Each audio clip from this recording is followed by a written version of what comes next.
नमस्कार, आप देख रहे हैं सी न्यूज भारत और मैं हूं आपके साथ प्रिया श्रीवास्तव। वक्त हो गया है खास खबर का। महाराष्ट्र के छत्रपति संभाजीनगर पूर्व और कन्नड़ की राजनीति इस समय बेहद रोचक मोड़ पर है। कन्नड़ और सोयगांव विधानसभा क्षेत्रों के आगामी चुनावों को लेकर जनता के बीच चर्चाएं तेज हो गई हैं। इन इलाकों में चुनावी हलचल और पार्टी लाइन के भीतर सस्पेंस बना हुआ है।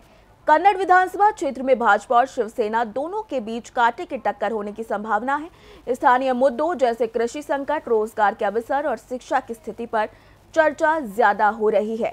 देखिए हमारे संवाददाता शिवाजी नवले की ये रिपोर्ट। अपन आए हैं सातकुंड में। सातकुंड के लोगों की राय जानते हैं। मतदान के बारे में लोगों को क्या रोष है? सर, आपका नाम क्या है? सुरेश राठोड। काय समस्या होती आपली? काय काय आपल्या उमेदवार कसा पाहिजेत? मागील उमेदवारांनी काय केलेले आहे?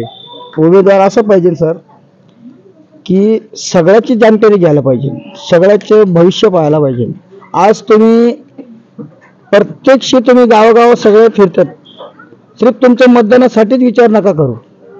प्रत्येकाचा असा विचार करा की गोरगरीब ह्यांचं आणि गावातलं सरकारी काम जे योजना येत असले त्या योजनेबद्दल तुम्ही तुमच्या पद्धतीनं स्वतःच काही काही लोकांचा असे विषय राहतात की जे त्या घरामध्ये मोठेपण आहे ते मोठेपणामध्ये जे ते मोठेपण त्याला दिलेलं काही अडचण नाही। त्यामध्ये जे गरीब लहान मोठेला एखादा महिला आहे कोणी काय, आता हे सध्याचं महिलेचा चालू होता लाडकी बहीण योजना चालू होता। बरं, लाडकी बहीण योजनाबद्दल मला एक म्हणायचं, लाडकी बहीण योजना तुमच्यासाठी योग्य आहे का शेतीला भाव योग्य आहे?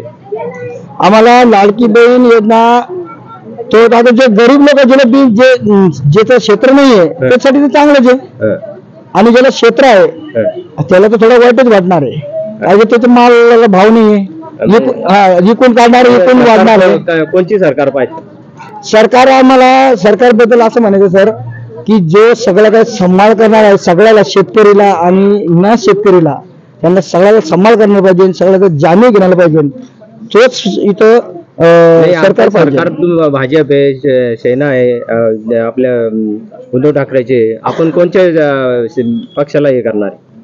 आता आमच्या पक्षामध्ये आता सध्या म्हणजे शेतकऱ्यासाठी ते काही करू शकतात। शेतकरीसाठी जो करणारा जो व्यक्ती आहे, आता पहिले हर्षवर्धन होता, हर्षवर्धन जाधव, यांनी सगळ्यासाठी केलेलं आहे। सगळ्यासाठी शेतकऱ्यांचं बघितलं, पाण्याचं बघितलं आणि पूर्णपणे बघितलेलं।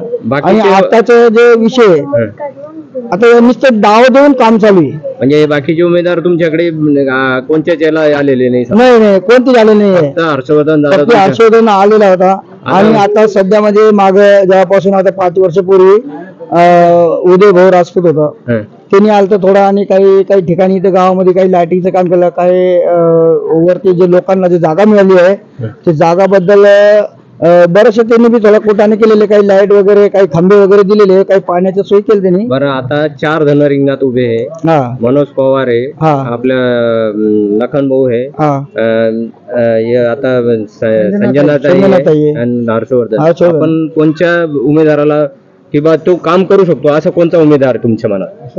आमच्या मनामध्ये व्यक्ती हर्षवर्धन होऊ शकतो।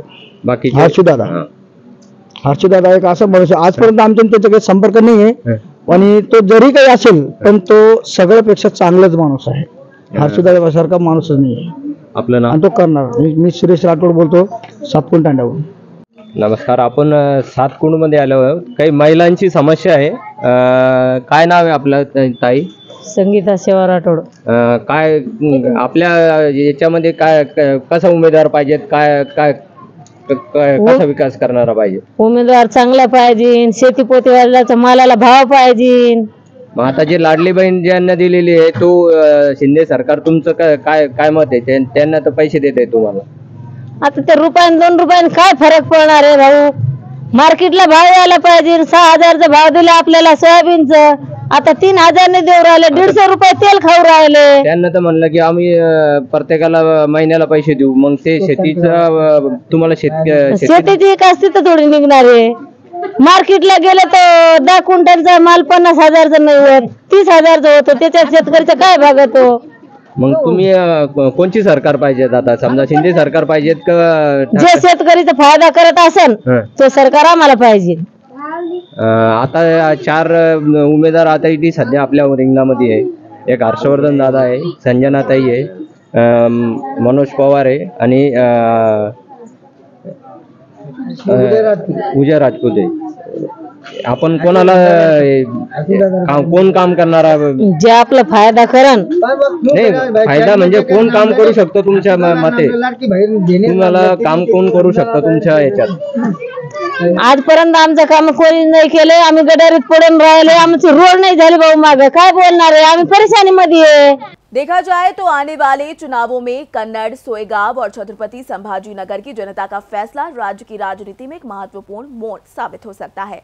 स्थानीय मुद्दों से लेकर पार्टी की योजनाओं तक सब कुछ निर्णायक साबित होगा। चुनावी प्रचार अभी जारी है और जनता के बीच उत्साह चरम पर है। फिलहाल इस खबर में इतना ही। देश दुनिया की बाकी और खबरों के लिए आप बने रहिए सी न्यूज़ भारत के साथ।